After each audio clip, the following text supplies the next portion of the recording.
Incroyable mais vrai, dans un entretien publié mercredi 2 juin par l'hebdomadaire français Le Point, le président algérien Abdelmajid Tebboune a accusé le Maroc et le roi Mohamed VI d'être toujours l'agresseur dans le conflit du Sahara marocain.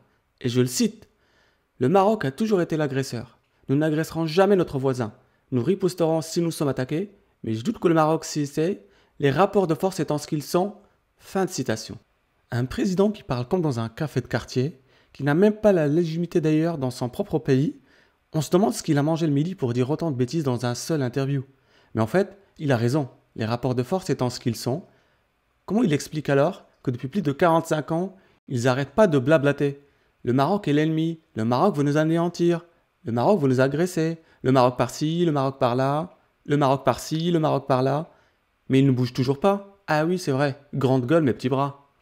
Interrogé sur l'avenir de l'humain, Tebboune affirme, je cite, "La rupture avec le Maroc, et je parle de la monarchie, pas du peuple marocain, que nous estimons, remonte à tellement longtemps qu'elle s'est banalisée." Fin de citation.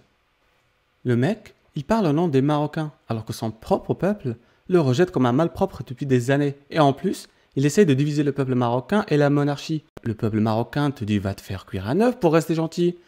Les Marocains sont très attachés au roi et à la monarchie. C'est peut-être ça que ce faux président illégitime ne peut pas comprendre. Ou peut-être ne veut pas comprendre. Et que l'idée que le roi Mohamed VI soit autant aimé par son peuple l'énerve au plus haut point. Ben oui, forcément. Quand on voit comment les Algériens descendent dans la rue pour l'insulter et demandent son départ depuis plus de 2 ans, j'aimerais bien le voir un jour faire un bain de foule comme Mohamed VI à Alger ou Oran. Chiche, monsieur le président. Et puisqu'il n'est pas une bêtise près, il en rajoute une couche, et je le cite: "Comment peut-on penser offrir à un monarque un territoire entier, avec toute sa population? Où est le respect des peuples? Cette reconnaissance ne veut rien dire. Toutes les résolutions du Conseil de sécurité concernant le Sahara occidental sont présentées par les États-Unis. On ne peut pas revenir verbalement sur tout ce qui a été fait par Washington pour faire plaisir à un roi." Fin de citation. Déjà, qu'il commence par respecter son propre peuple, et je ne vais pas rentrer dans les détails, ce n'est pas l'objet de la vidéo. Mais bon, tout le monde est au courant de ce qui se passe en Algérie, hein.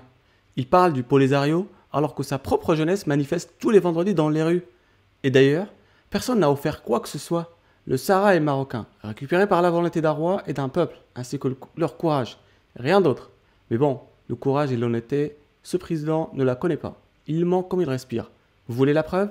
Voici une autre connerie qu'il a sortie à une journaliste. Je le cite: "L'Algérie a commencé à vacciner en janvier, avant presque tous les pays africains. Les vaccins sont justement là pour ceux qui en font la demande. Quant au rythme de la vaccination, il suit le bon vouloir des Algériens, car nous ne voulons pas l'imposer. Mais nous allons lancer de grandes campagnes de sensibilisation, car le fait que l'Algérie ait été relativement peu impactée dissuade les gens d'aller se faire vacciner." Fin de citation. Comment vous le dire? Je n'ai pas les mots, carrément. Ce bouffon a carrément oublié que le vaccin n'est pas gratuit, et qu'il faut aligner les dollars, et que son prix pèse lourdement dans le budget du peuple algérien. Et qu'en Algérie, il n'y a aucune stratégie de vaccination qui est définie, contrairement au Maroc, et encore moins une logistique sérieuse. Mais surtout, il n'y a pas assez de vaccins pour permettre d'assurer une campagne de vaccination digne de ce nom. Vous voulez des chiffres? Ben voilà. Admirez-moi tout ça, et surtout, comparez ça avec le Maroc. D'ailleurs, il faut remarquer qu'à chaque fois quand un officiel algérien, et ce depuis Bokharouba, quoi, vous connaissez pas qui c'est? Bah, c'est Boumedienne, avant qu'il change de nom. J'imagine que Bokharouba, ça le faisait pas trop kiffer. Donc je disais, à chaque interview à un média international, bah, le seul truc que ces gens-là ont à la bouche, c'est le Maroc. On dirait qu'ils ont un complexe vis-à-vis du Maroc. C'est impressionnant. D'ailleurs, c'est peut-être vrai.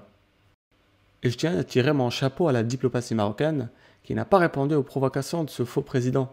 Si c'était un officiel espagnol ou d'un autre pays, ils auraient réagi dans l'heure. Mais la différence est là.